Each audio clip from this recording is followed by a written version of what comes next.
morning, everybody. Welcome to another week of the Dice Tower. This is a normal week of sorts. It really is a normal week. A lot of things going up, but this week is the preparation for the Autumn Spectacular. The Autumn Spectacular happens 1 week from today. So I know that Origins Game Fair is happening this week, so people are excited about that probably. But when it's over, come for the Autumn Spectacular. It's going to be next Monday through Wednesday. So this is a 3-day spectacular. Normally they're 4 days, but that's because we're going to have 3 jam-filled days for you. Not filled with jam. That would be delicious. Jam-packed. Filled, whatever. You know what I'm talking about. Lots of games. I believe there's like 20-something different games we're playing. And we got special guests. First of all, we have Ruel coming in to join us. He's a great video reviewer. He'll be coming in and playing some of the games with us. And Sam Healy is coming with Mythic Games. We're actually playing a couple Mythic Games here on the channel. And more. We'll have the schedule for this up very soon, hopefully within 24 hours. You'll see it on our Facebook page and other places, so come check it out. So we'll talk a little bit more about what's going on this week, and we have more announcements and things on the way that it will probably be delayed till this coming Thursday's Board Game Breakfast, but there's a lot. I do not wish to forget our contest. We have a contest today for 3 copies of Raw and Right. That's R-A-W R. This is for folks in the USA only. And as an aside here, we often get questions about our contests. Our contests that we run here on the show, and where they can go is often limited by legalities. So where the contest can be run. We're not trying to cut off any part of the world. Here's the good news. We run contests for all over the world a lot. And in fact, we'll be running many of those all over the world contests next week during the Autumn Spectacular. This one, unfortunately, is only for the USA only, but hey, if you live there, you have a chance, and you can win a copy of this roll and write game called Raw and Right. Now, I saw this game. I was shown the game, and it was explained to me at Gen Con last week or 2 weeks ago. It's starting to blur together here, and it looks really interesting. I'm really excited to try this one out, and you all know I'm not a huge roll and write fan. If you want to enter this contest, simply email us at contest@thedicetower.com. Subject line, put the word theme park, as shown here below, and answer the question, how many long-necked dinosaurs are shown on the cover of Raw and Right? I wonder how many myself. We don't have a picture here on the screen, so no cheating. Well, you can just go look at it. It's an easy answer to do. So there you go. Good luck to everybody. But for now, we got to get started with Board Game Breakfast, so we'll start with some contributors. Hi, everybody. Hello, we are Ryan and Bethany. From Ryan and Bethany Board Game Reviews. Today we're talking about Tiny Epic Galaxies. This is the Blast-Off sequel. Basically, it's a simplified, streamlined edition of Tiny Epic Galaxies. That poses the question, did Tiny Epic Galaxies need to be streamlined? So before we answer that question, I want to say that, like always, I like how they make their boxes, the little dice trays. They even label it for you. Dice tray. Dice tray. I'm like really easy to please with stuff like that. I'm really just holding the lid. That. Isn't that weird? Yeah. The lid is... No, it's not weird. They'd be making all sorts of noises and stuff. True. Yeah, no, it's fine.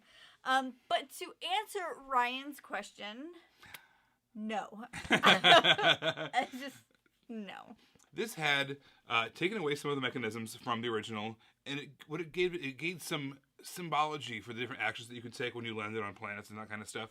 And that made it a little bit clearer, like 5% more clear. But I never thought that there was a problem in the first place. There's so many bloated, overdone games that need to be streamlined, that need to have a second edition, that need to be kept up on. I never thought that Tiny Epic Galaxies was one of those games. Never thought that. So unless you are someone who, I would say I don't recommend this. As it is, if this is the first game of the Tiny Epic line that you played, you probably have a great time, because it is just a derivative of a great game. Exactly. But if you had the choice between the two, they're both sitting side by side on the shelf, I'd say our recommendation is get the original 100% of the time. Unless you have a really hard time with maybe a language barrier or completely on an introductory level, in which case maybe this is the one for you. But if you... I doubt it. If you have a little bit of experience, I think that you're okay going straight to Tiny Epic Galaxies. It was one of the first games we played as a gamer couple. Exactly. Yeah, it was one of the first games, like Ryan said, that we played as a couple in gaming, and we didn't have any issues with it. So. Yeah.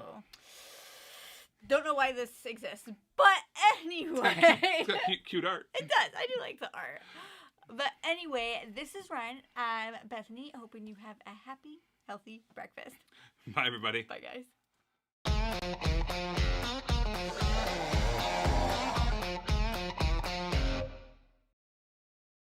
Luke Skywalker is dead, but the Jedi's master sacrifice allowed what little remains of the noble resistance to escape annihilation at the hands of the evil First Order. Supreme Leader Kylo Ren will not stop until the resistance is crushed. Finn has been declared as wanted for abandoning First Order and joining the resistance, unaware that they have put a huge bounty on his head. A crew of desperate bounty hunters, Kendo, Ramix, Voro, and Vasel, set out to capture Finn and claim the sizable bounty, unaware that their actions will take them on an adventure to Galaxy's Edge, to a planet Batu, famous pirate Black Spire outpost. Assalamu alaikum. Star Wars Outer Rim is a fantastic space game in which you are going from planet to planet, looting, smuggling, and doing different kind of quests. But if you have always felt deprived of its content, look for no further. Star Wars Galaxy's Edge is a campaign book for the Outer Rim inspired from the Galaxy's Edge comic book. It takes it sets you in two timelines, one modern timeline where the Galaxy's Edge is, and one previous timeline where you are going to face the classic characters. It does expand the gameplay time because you will be, once you reach certain planets, you will be going through that what quest is given to you, what are you going to do, and it's all connected thematically as compared to just random quest that comes in Outer Rim.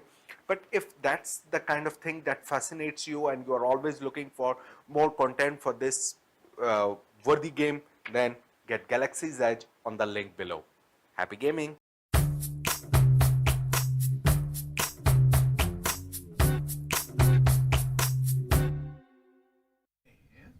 It's time to be annoyed. All right. Well, not really. But so today I'm talking about lying boxes, but I'm not talking about boxes that lie about player count. Actually, we'll talk about that later on in Tom Thinks. But I'm talking about boxes that look square and aren't. So annoying. Why do companies do this? Which means the lid can only be put on one way. Now, the folks who are closer to OCD are going to say that's the way it should be because it shows you the correct way to put the lid on the box so that it matches the back of the box. And I get that, although I don't care. I mean, it matters, I suppose, when you pull it off, and when we're showing it here in review. I don't know if you remember, we used to do it, and one of my co-hosts in the past used to always rotate the box because it was irritating them to hold the box, and the back of it was not lined up with the front of the box. But the fact of the matter is, if it is square, it should be square. If it looks square and it's not, it's a filthy liar. And how many times have you sat there and go, why does this box not fit? Or even worse, it can fit a little, but then it's like bowed and problematic. And I don't know, the companies that produce this, they're like, you know what, instead of a 12 by 12, you should consider making a 12-inch by 12.2 inch because that's cool. It's not cool. If your box is a rectangle, it should be clearly delineated that it's a rectangle. Also, as a side note, there should only be 4 sizes in the whole world of games. Small, medium, square size Ticket to Ride, and then bigger box for the big giant games. All right, I'm just saying. Kind of annoying. Let's keep going. Hey, board gamers, BJ from Board Game Gumbo here, back on the breakfast with a little bit of lagniappe. It's football season, and you know what that means. It's time to play a board game. The folks at Uplink Underground, right down the road in New Orleans, sent me a copy of Breakaway Football, because they know I like football. They wanted me to check it out. So what's Breakaway Football all about? It's for 1 to 4 players. Players are going to each take on a team, play over 4 quarters, just like normal American-style football. They're going to have a deck for each one of their teams, consisting of defensive cards and offensive cards. And after a kickoff, which is simulated by the cards, they'll take turns playing a card down, face down. Each of the cards are double-sided with either running plays or pass plays. Those will be hidden from the other team. The defensive player will then play a card, and then both sides get a chance to audibilize. When the cards are flipped over, they're going to reveal plays. The strength of the play is going to be compared against the defense. However, some of the plays are stronger against others. One of the unique things about the game is there's no dice here, but there's still an element of chance that can, spice up the game each time we play. And that comes in the form of these game day decks. I like how a lot of the game really does a good job of simulating what a football game is going to be. I also like the fact that there are so many different teams and each of the different teams has a little something unique to it. Hey, so that's Breakaway Football from Uplink Underground, a football simulation game that has lots of different football teams and does a good job of really simulating the ebbs and flows of a game, taking chances and trying to outthink and outwit your other football opponent. And of course, there's that lagniappe where you can find lots more teams, including the Sinners, that are going to be available down the road. Until next time, laissez les bon temps rouler.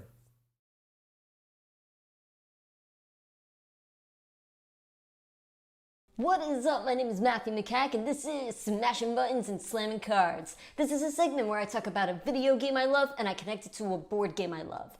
And this week, I want to talk about Pole Position, which is an arcade-style game. I used to play it on like this little joystick that you would hook up to the television, and it came with a whole bunch of games, but the one I'm talking about is Pole Position, which is a racing game. You have your little car, and you are just trying to race and beat everybody else in the match. They're all AIs, and I would like to connect that to Pitch Car.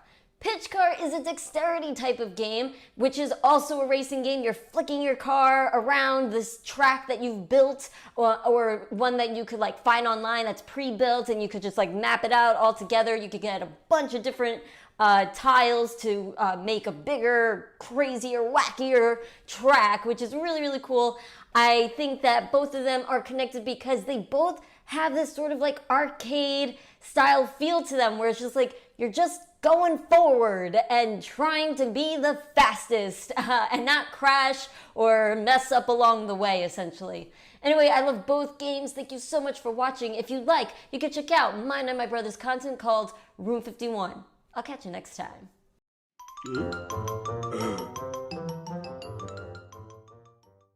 All right, folks, well, I'm looking over here. What is coming out this week? So let's talk about that. Later on today, actually, when this is over at 10 a.m., Z's going to be doing What's Happening? It's back. And then at noon, I'll be doing a Q&A. So come by and join that. There's a contest involved in that. Matthew, who you just saw, Matthew, will be doing a Teach to Teach on inserts.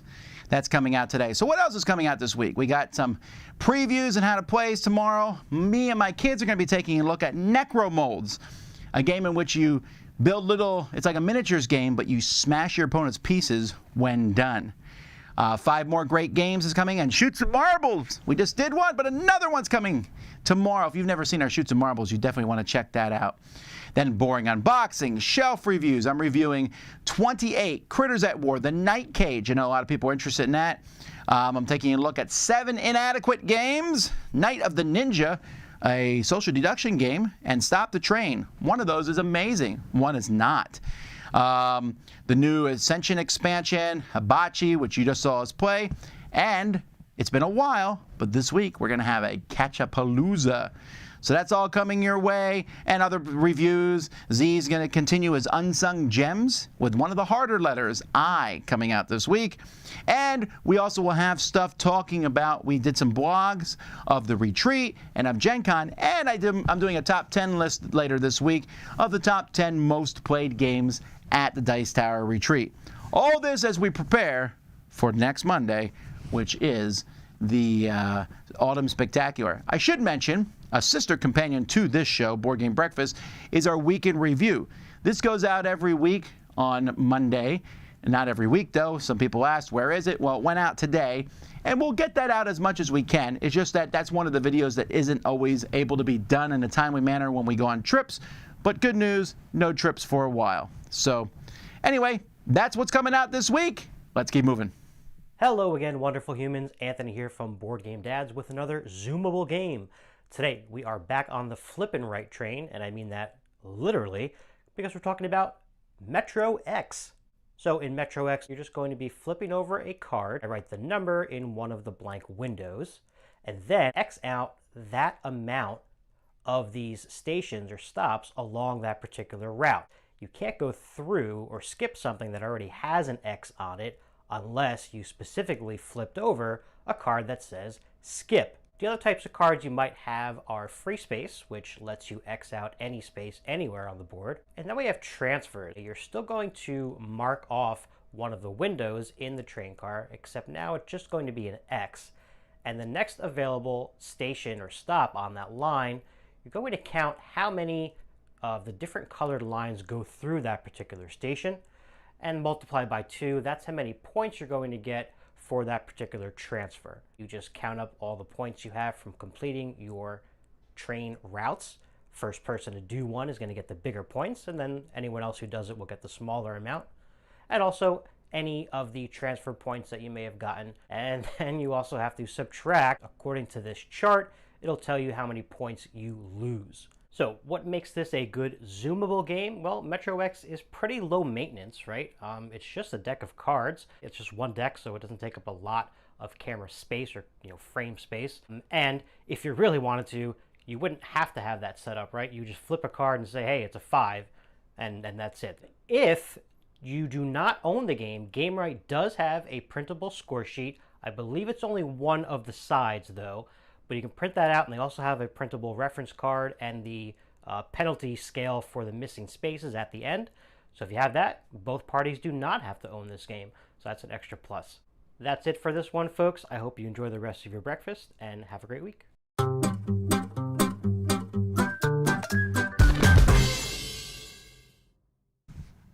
All right, I mentioned earlier about boxes lying about player count. So I've talked about this before, but this is something I'm noticing more and more, and I want to talk about player count in general, because this is something we discuss all the time, especially internally.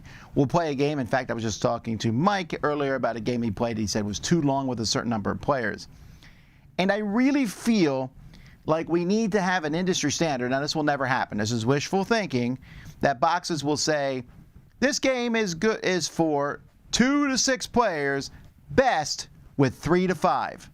I think I've seen this on one game in my life. Or sometimes a game will say 2, and in parentheses they'll put 4 because it's not really for 4 players. But yes, you could argue that it's up to people to find this information out, and this is one of the more useful things of Board Game Geek, where people will put best with whatever number of players. But I found that a lot of games, the upper limit number of players often doesn't work. And with all due respect to the Solo Player Guild, please do not bite my head off. Not every game needs to be solo and or is good solo. It is many times just thrown in the box. So I prefer when a game says 2 to 6, optional solo play included, or optional can go higher than that. That seems to be a better way to do it. I know that every time we talk about this, and don't get me wrong, there are many games where I'll say, I would never play this till 5. And someone will say in the comments, that's the only way I play it. It's amazing. But I would imagine for most people, there's a certain number of players that many games are just too long with. Many heavier Euro-style games that go to 5 players should not be played with 5 for 2 main reasons. 1, it makes the game too long, and 2, there's no table space. Most of the time these games, there's a lot of player stuff in front of you. And so for 4, it's me, you, and you, with the board in the middle. Where's the 5th player supposed to sit? At the end of the table? Well, yes. But does that make the game a little bit more difficult? That person's constantly have to ask what stuff on the board is? For sure. And I think that needs to be taken into account. I don't mind when the extra players are thrown into expansions because you don't need to get them, but it also saves the consumer money when they don't have all those extra components in the box. And that's another problem I have with adding players. Again, back to possibly offending those who solo. I think solo's fine. Okay? Solo's great. But when you throw solo into every single game, you also increase the cost of that game. And a game that's not necessarily meant to be played solo, but you slam something in there and you threw in a bunch of extra components, costs me, who will never play that solo, extra money. Just like if you add extra players at the top end, it costs me extra money. So there's a little bit about that. And I found that to be problematic. Now, I get why companies do it. The more players you put on the box, the more you'll be able to sell it. But how many times have you all played a game that says 2 to something, and then you get in there and you find that the 2-player rules are an optional thing at the back, they're not really that good, they throw in some stuff, and you're like, this is not good for 2 players, but they put it on the box because they want to do it. Or a solo variant that's in there, and you're like, it's really not that good. Now that is partially what the reviews are for, and that's partially why we on our channel, we have solo reviews of games to let you know that. But if it wasn't that good, and I suspect sometimes the publisher knows it's not that good, then put those numbers in parentheses or put that best of on the box, or just don't include it, saving everybody money. So that's what I think about player counts a little bit. I want every game to be played with as many people as possible, but I don't think there's anything wrong when you exclude a certain player count. Not every game needs a solo thing. Not every game needs to play up to 6. Not every game needs to play with just 2. And I refute people who say that. When someone says every game should play 2, that's baloney. Cosmic Encounter is horrible with 3. You try to play it with 2, you get Cosmic Encounter Duel, which isn't nearly as good. So there's that. But then again, there are games that can be expanded. And again, I feel like a solo thing that's being added to a lot of games now, that's fantastic. I do wish, though, for many of these games, especially with Kickstarter, that it was an optional buy. Because for me as a consumer, if I'm not going to play the game solo, it's a little discouraging when you find there's like this many components in a box that you're not going to use. Also, publishers clearly delineate what is solo in the game and put it in the beginning. I can't tell how many times I've gone over the rules of a game and like, what are these pieces? And when you turn to the back in the solo rules, you're like, oh, here's where they list them. Why wouldn't you list them at the beginning? When I'm trying to set the decks of cards. All right, it's a different subject. Player counts. That's what I think.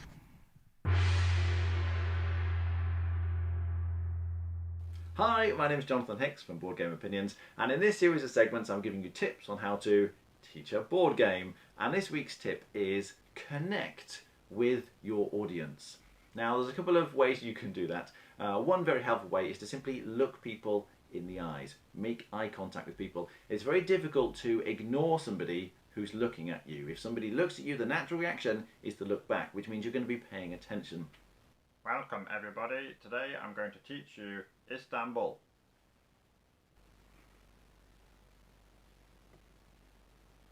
The other reason for making eye contact is you can tell by their facial expressions whether they are understanding what you're talking about. Typically, if somebody is frowning, then they don't understand what you're saying. Whereas if they have a relaxed face, maybe they're nodding slightly, then they understand. Easy. Now, the other thing you can do is to ask questions. If somebody has a frown on their face and they don't seem to understand what you're talking about, you can say, does that make sense? Would you like me to explain that again? And give them a chance to say something. This will also help to break up the flow of the explanation, so it's not just you talking all the time, but people will be responding. When other people are talking and asking questions, it's like, oh, what's happening? Something else is here. And people pay attention more, which again will just make them engage more. So try and connect with people, and they're far more likely to learn what you want them to learn. And again, your game playing experience will be much smoother. All right, thanks for watching. I'll see you next time. Bye.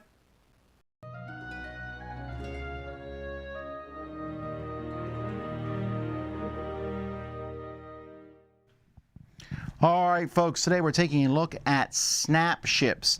Now, snap ships is something I found at Gen Con, and the reason that I found these, well, I was like, why is this at Gen Con? It's a toy. Not that, I mean, I know board games are toys, but that's because later this year, they're actually, or maybe early next year, soon-ish, they're going to be announcing a game. They're going to be kickstarting a game that can be played with these. So what is snap ships? So this is one that I have actually just opened the box for. I got all of them because I want to do them with my son.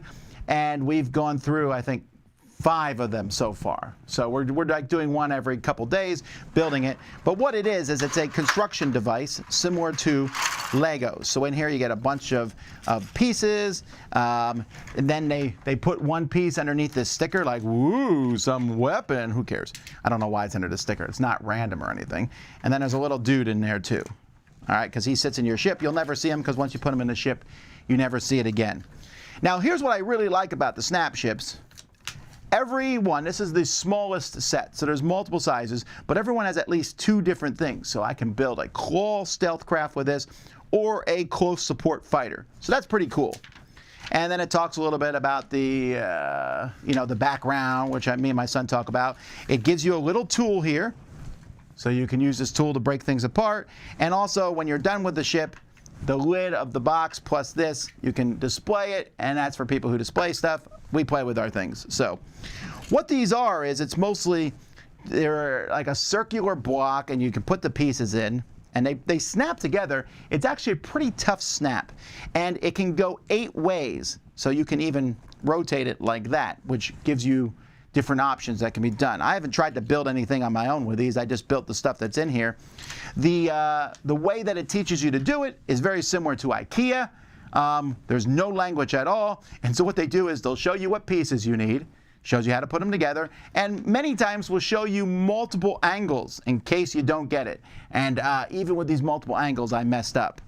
It is a little bit difficult to put these together. So when you squeeze them together like that, there's some push. However, that means you then can play with a toy and it doesn't come out. Now there's these little red things here. This is because the game comes usually with like little guns that are all mechanical. There's no springs involved at all. You just stick them in like this, and it's just pushing down on plastic that shoots them out. I don't even know where I just shot that at. There we go. I don't really play with these much with my son because we're going to lose them all over the house. So we just go around and use the time tradition, pew pew. But I like the way these look a lot. I like the way that you can build multiple ships with them. You can see here in the back of the box all the different things. I have almost all of these. I don't think I have this big one, but I got all the rest of them, and we're just building them one at a time and having a lot of fun with them. I'm kind of excited to see how the board game is going to play off, but for now, this is a lot of fun just as a toy. So that's Snap Ships. I recommend it.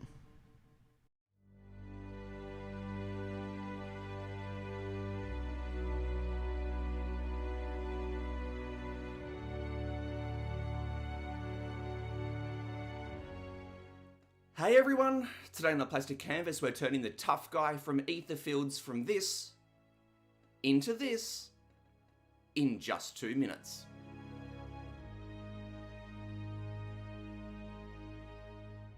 Hey everyone, Matt here from the Plastic Canvas, and today on 2 Minute Mini we are painting the tough guy from Ether Fields. Now this guy is a really good example of how I don't always think that you can just straight up follow the artwork for a character, because I don't think 2D artwork always necessarily translates well to a 3D mini. And that's because in 2D artwork, the details are always really crisp and clear, and the image is just often bigger than what the mini actually is. And with the artwork for this guy, there are lots of very similar colors, so grays and browns and things like that. Now, in a 2D image, that's fantastic. I absolutely love the artwork for this guy. But when you take lots of very similar colors and put them on a mini that has been shrunk down, where the details aren't quite as clear and crisp, especially when the mini ends up in the middle of the table, they can really often blur together, and it becomes a lot more difficult to distinguish between all of those details than what it is in the artwork. So whenever I'm painting a mini like the tough guy, where in the artwork there is a lot of very similar colors close together, I always look for spots where I can introduce some contrasting colors just to help make those details stand out a little bit more. And so the chest region of the tough guy is a really good example, because in the artwork there's just a lot of just gray in there, whereas when I painted it I introduced some brown into there, and I picked out some of the metallic parts with more of a bronzy color rather than silver, because silver and grey were just going to blend together as well. Now I obviously did quite a bit more than that, so if you would like to check out the full version of this video, just head over to my channel, The Plastic Canvas, and I hope you enjoy your breakfast. Hello, and welcome back to Retro Board Game Corner. Here I have Voltron, Defender of the Universe, published in 1985 by Parker Brothers. This is a 2 to 5 player game in which you're racing to build Voltron first. Mom, do you remember if Voltron ever had a catchy catchphrase? Yes, they did. Yo, Joe. Yeah, Joe. Tally Hawk. Clever Hawk. I have the power. Yeah, man. Thundercats ho. Okay, stop. You know, I'm glad one of us knows their TV shows. Let me set this up and show you how it works. This is what the game board will look like set up. There's 2 ways to play. Form Voltron and Search for Voltron. Search for Voltron is the beginner game, and that's what I'll run through. First thing you do is take these chips, mix them up, and put them face down. On this side track, you'll set the row beast here at the top of the track. The lions will start here at the bottom, but they'll start off the board until you find them. On every player's turn, they're just going to go ahead and turn over 1 chip and just do whatever it says, and they do what it says on the side of the board.